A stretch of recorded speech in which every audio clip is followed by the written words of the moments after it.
area of Father Moon's life, that he wanted to work out what a culture of peace, a world culture of peace would look like.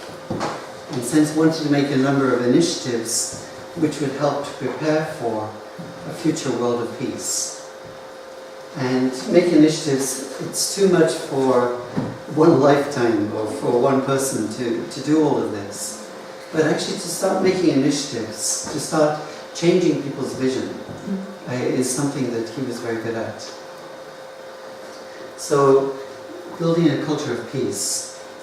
One thing that Father Moon did, particularly in the early days, from about the late 60s, early 70s, he started working with a lot of scholars.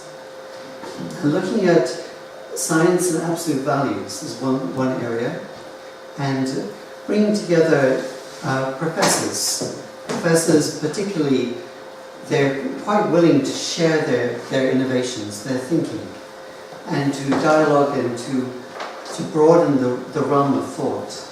But Father Moon wanted to bring that realm of thought and have them consider absolute values. Absolute values, in a sense, is a term for the meaning of God. Looking at absolute values rooted in theology of God. So we had a number of scientific conferences. Professor World Peace Academy actually developed over many years, and I think that this is something that we became quite famous for in particularly the 70s and 80s, and then it started to decline, I think, after that. And after the IFWP? Yeah, we took over with IFWP and so on. That took more emphasis. But this time that was a real major aspect of our outreach.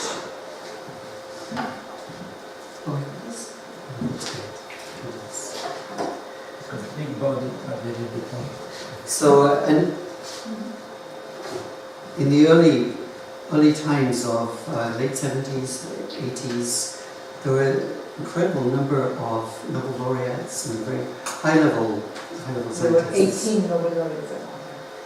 We had one particular conference in London, didn't we? It was really quite prominent, and even many years later, meeting scholars and others, they would remember the sponsorship that the movement gave to this activity. Scientists, professors, they really appreciated the fact that we sponsored so many conferences to bring them together. We need to get sciences. This one? Jack. Okay. That's right. Thank you. Sorry, he's about to give a talk. Thank you for this. We just want... This is one of the Nobel laureates, Sir John Eccles. He's talking like us again. Yeah. This is the inauguration of Professor's World Peace Academy. This is the one. Do you want to say about Geneva? Yeah. Right. Okay. I just had the privilege of being in this conference. I was working in Nigeria, and I went from Nigeria with some professors to this conference. It was in Geneva, and it was 1983. The Fall of the Soviet Empire, Prospects for Transition to a Post-Soviet World is the title. Father Moon called Morton Kaplan, who is a great political scientist in America, who was the chair of this conference, and he said, "This is the title I want you to give." They all said, "This is crazy. The Soviet Union is thriving, and there is no fall. It's not going to happen."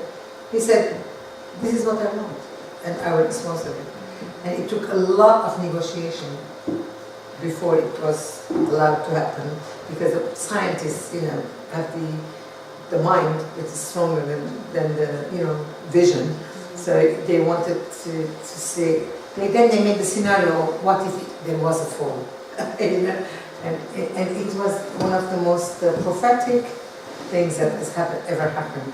because some years later already you could see the shake-up of thing. But during the conference, I could even see inside the conference, there's lots of professors arguing about the title, you know, and yet people came and were happy to make the scenario to go with the title, you know, and to speak about it. And years later, Morton Kaplan went to Father Moon and said, "I'm sorry, you were right. There was the fall of the Soviet Union, you know, and you're the visionary, you know." It's extremely prophetic. It's a very exciting time for us, even as members and saying, "God, he foresaw things, you know." Amazing. Also full of Berlin Wall. You know, when we were told it's gonna go, and it went, you know. It's good. Anyway, and ICUS, I want to say one thing that I know about ICUS. Many members in International Conference for Unity of Sciences, at that time, the movement was very poor and very young, you know. But Father Moon's vision was scientists, and you know, I mean, of all kinds, you know, of all disciplines. They must come together. I mean, we hardly have anything to eat. We don't have a building. Why are you putting all your resources in this place? You know, he said, you know, in my opinion, the scientists are the only people who share what they learn. You know, very willingly. You know, because you find something like David was saying, if you find the penicillin or whatever, or vaccine, you don't keep it to yourself. You just proudly declare to everyone and share it with everyone. This is the key point why I started scientists. You know, and then went to professors, then went to, you know, his builders, etc. So it's very interesting, his way of thinking. Yeah. So a major aspect of our outreach has been the United Nations, and I think Mrs. Moon, Dr. Jahan Moon, is now the leader of our movement, but she had to, in a sense, grow into this position.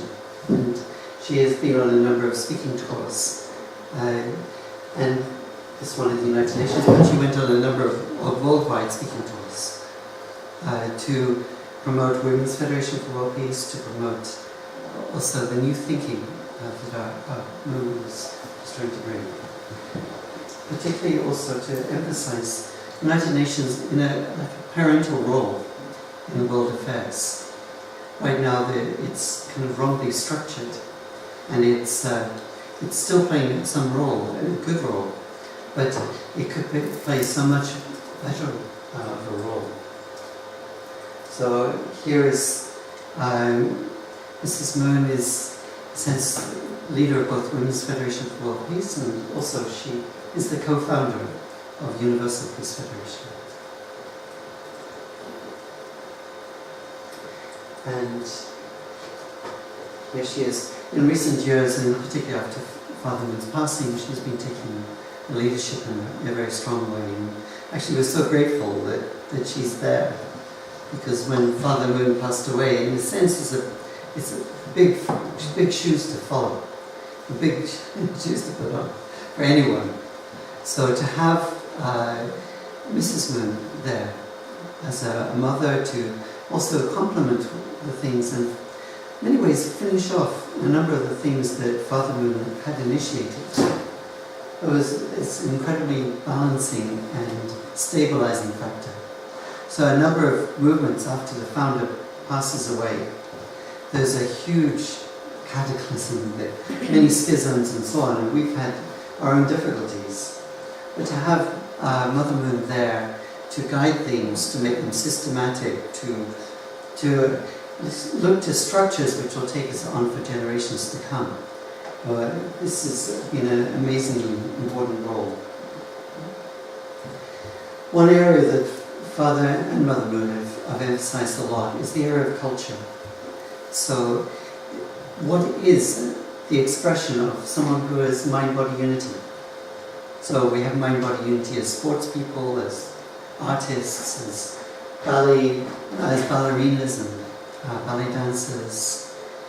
But the influence that gives to the viewer, to the people participating in it, the inspiration that can give, is quite incredible. And then bringing also East and West to fuse the Eastern traditions and to take them to Korea as part of Asia.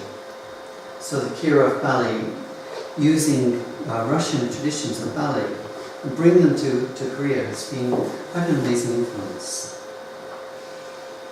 Here are so Little Angels. Little Angels was started in Korea in a time when they were incredibly poor. Our movement was very new and also very poor. So to pour resources into this area was quite a sacrifice. But it has built up and built up to be something that the Korean people are very proud of. It's also been a very diplomatic arm of our movement. So when the 50th and 60th anniversary of the Korean War came, then to thank all the United Nations forces, all the countries that supported the United Nations call to support South Korea in the Korean War. They toured from country to country. They also came here. But they were used in that way. They were also used, I have a picture, maybe a little later. This is Angels. They came here one year or so ago. Which is incredible. They're also used to North Korea. So Father Moon, Mother Moon went to meet President Kim Il-sung. We'll talk about that in the next presentation. But they went to meet Kim Il-sung in 1991. So in 1998, later, this Little Angels were sent, and they teamed up with a North Korean group of dancing troupe of young girls. And then that troupe also came to South Korea. So it was another kind of diplomatic effort. One area that Father Moon has really emphasized has been the equalization of human talent and potential and opportunity. So this sense of right now the world is quite wrongly structured.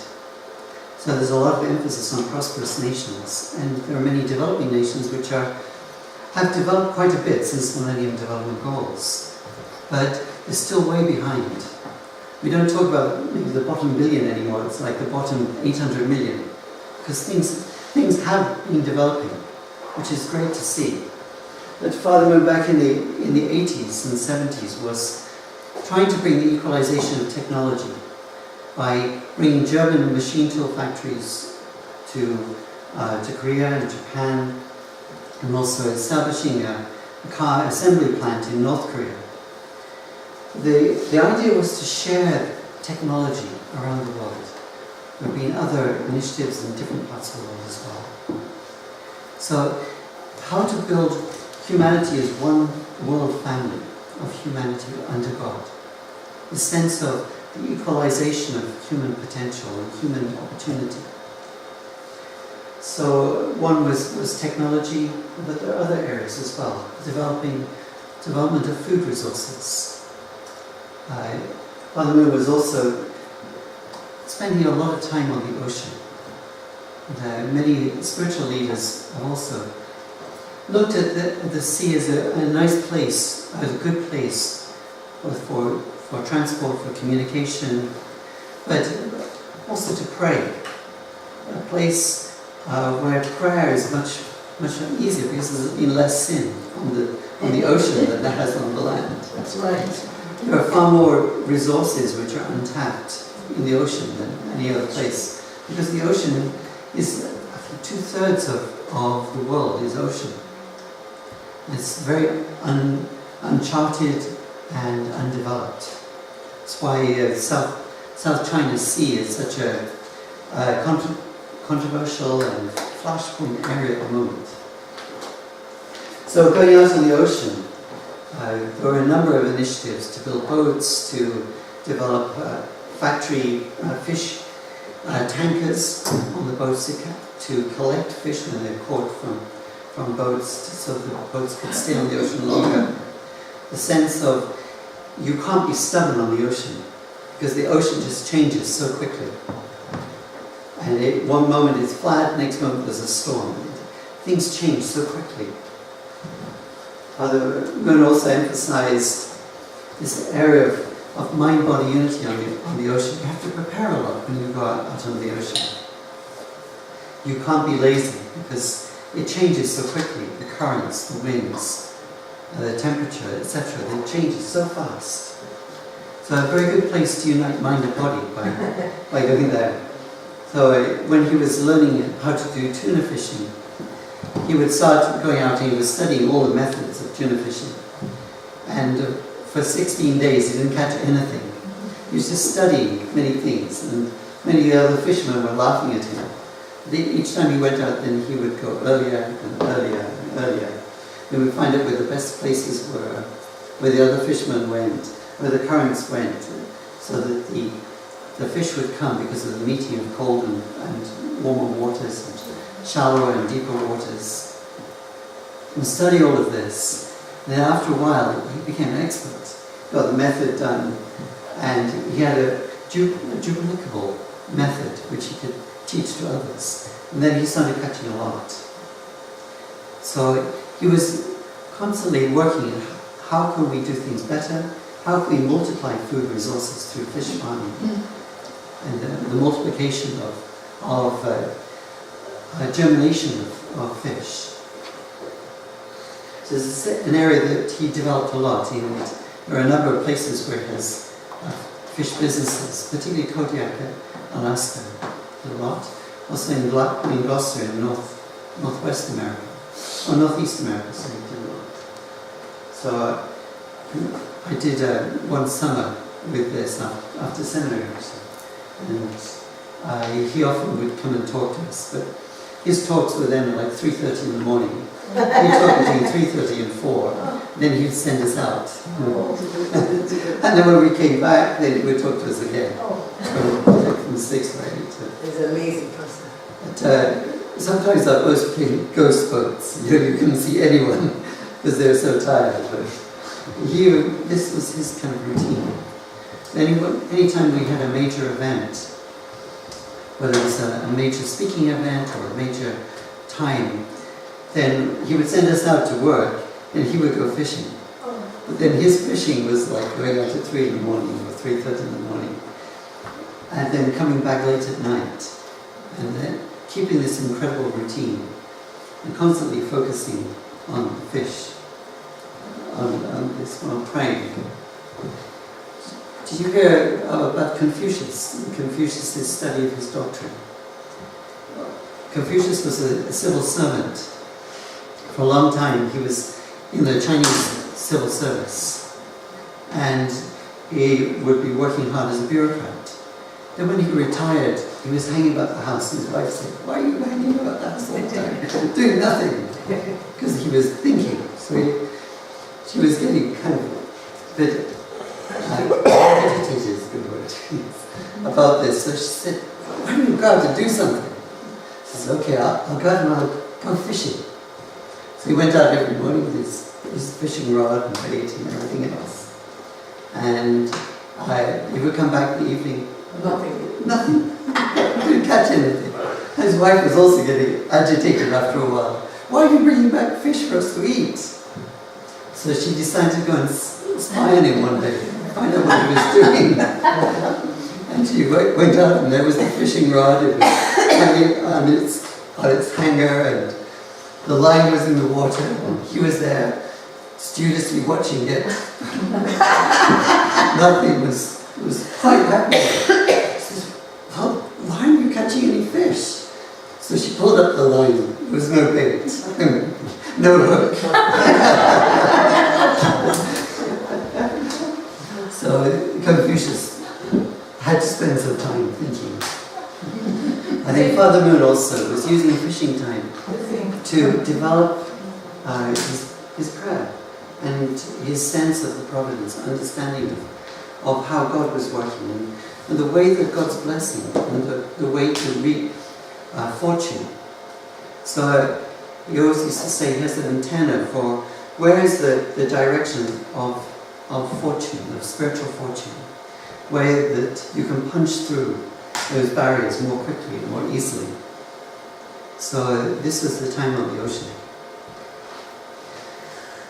one of the initiatives of Mother Moon has been the Sun Hat Peace Prize. This is going to flip forwards.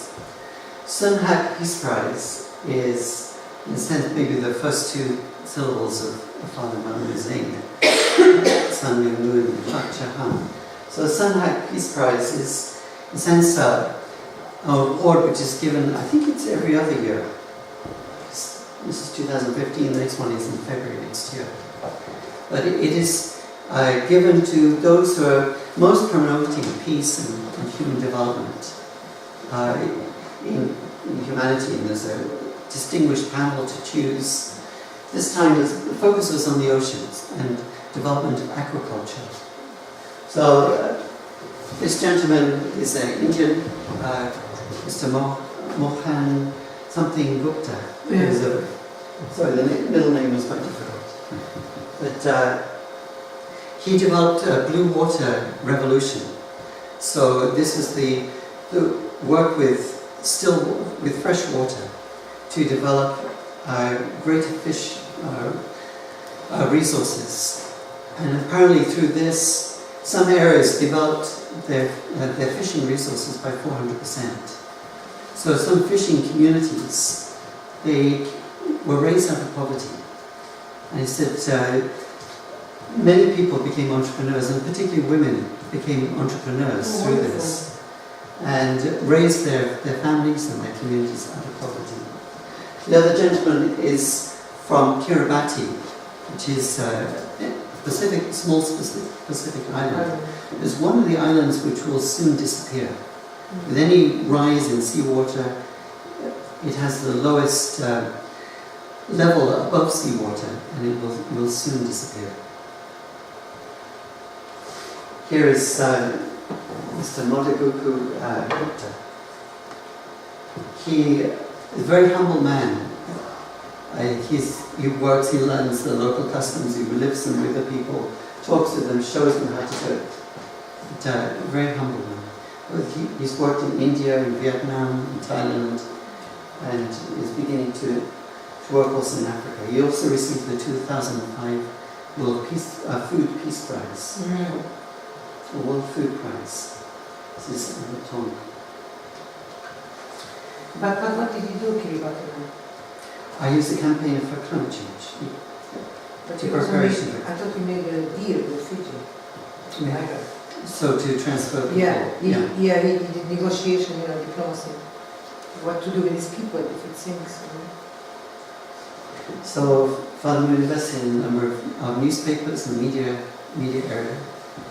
Partly because as a movement he was often being attacked by media, but also to bring a different influence, because media always has a certain slant, and what is chosen as news is very significant. So we have the unification movement as a whole has many different news outlets around the world. World Media Association had a significant role also in a number of outreaches to the Soviet Union, to North Korea, many other areas as well. This is something about the International Peace Highway Project, which was announced in 10th ICUS and sold in, I think it was 1981. So this is announced as an initiative to bring humanity together under a transport system. So International Highway is one of the most effective means to achieve the ideal of humankind. So if we want human development, we have to trade, we have to have communication, we have to have transport which can bring people from one place to another. With moving of people meet and naturally dialogue, they naturally exchange ideas and communicate with each other. But it also means the undeveloped, untapped areas of the world can be developed, and they can bring human development to wide areas, particularly the tundra. The tundra and the area of permaculture is very rarely tapped. So connecting to those areas will bring also great resources which can help provide resources for the undeveloped world. So this is the vision that he had, and there have been a number of campaigns around this vision. This is a view of a Russian scholar who's been studying this, and this Russian scholar has been particularly focused on this, the Bering Strait, because he sees it as a great development for Russia, but Father Moon emphasized the Bering Strait project. Bering Strait is the area between Alaska and Siberia. In the past, then many Asian people went across and came into the Americas. And there's a lot of similarity between particularly Native Americans and the Far East. So to create that as a permanent structure would bring great development through this area, particularly, and as well as Alaska. This idea was to create an area, of course, in Father Moon's vision, he wanted an area of visa-free transport. But this area is very likely to develop, particularly through Chinese development and the growing Silk Road of trains, bullet trains, and roads. This is a tunnel. This is looking at a tunnel between Japan and Korea, which Father Moon looked at and go back and tried to establish. So this area here, so they did all the surveys. They dug like, I think, 50 meters, 150 meters or so into the ground, started it all off, and now it's an impasse because the politics between Japan and Korea is not so good. But with a good political relationship between the two, a tunnel between Japan and Korea will be a great thing. It will support the movement of goods and people and really help communication between Japan and Korea. And I just wanted to point this the Peace Road is a campaign to promote the International Peace Highway. You can look at this if you want. I'll leave this up here. But during our recent conference, we were promoting this in 1 or 2 sessions, and around the world they have similar. Often they have a lot of people riding bikes and promote the idea and the vision of this International Peace Highway. And just wanted to mention that yes, we had this conference partly to promote this vision, but also to bring parliamentarians together. This Mother Moon's initiative recently is to have this movement and network of parliamentarians of peace, to bring them together to help them to work on various issues like migration and sustainable development goals, the role of the family, interfaith, etc., anti-radicalization, etc.